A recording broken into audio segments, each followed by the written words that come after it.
Première étape de la visite gouvernementale, l'Ouïla, cette réserve foncière délimitée au nom de l'État sur un peu plus de 51 223 hectares. Le site est à cheval entre les districts de Mindouli et de Kindamba dans le département du Poul.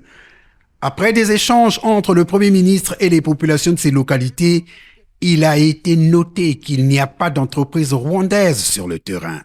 Nous exerçons nos activités agro-pastorales. Ici, dans cette ZAP, il n'y a pas un phénomène d'étranger quelconque. Il n'y a pas de Rwandais ici, point barre. Deuxième étape, Aubéville, dans le département de la Bouenza.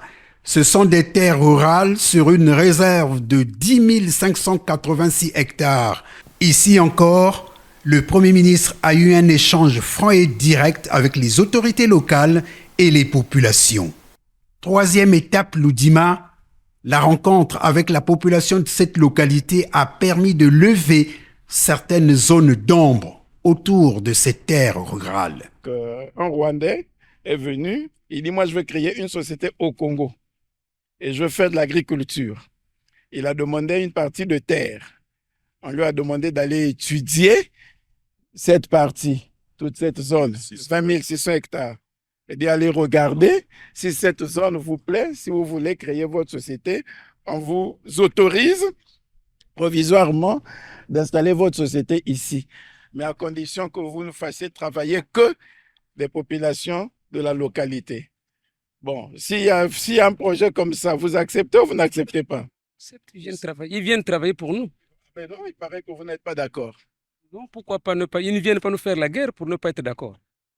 En venant ici, a dit le Premier ministre, nous avons résolu au regard de tout ce qui a été entendu depuis 2 ans et particulièrement ces derniers mois, nous enquérir de la situation réelle sur le terrain.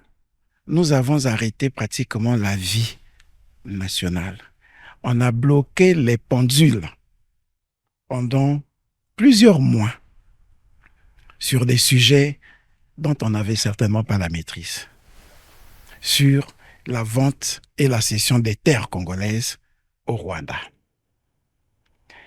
Tous les cadres, les politiques, se sont lancés comme dans une forme de querelle de Byzance pour nous faire croire, à nous, pouvoir public, que nous avons signé des actes de cession. Nous nous sommes regardés. À quel moment aurions-nous signé des actes de vente? On a beau expliquer qu'il n'en a pas été le cas.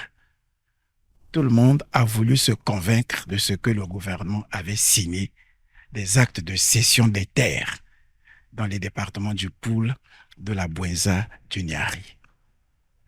On a produit des documents, preuve à l'appui.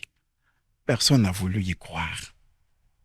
Il était de notre devoir de venir ici, regarder avec les mêmes documents si les bénéficiaires de ces actes de cession s'y trouvaient, pour qu'à leur tour, ils nous produisent les actes de cession qui leur auraient donné le droit d'occuper ces terres. Après Loudima, la délégation s'est rendue à Yamba, toujours dans le département de la Bouenza.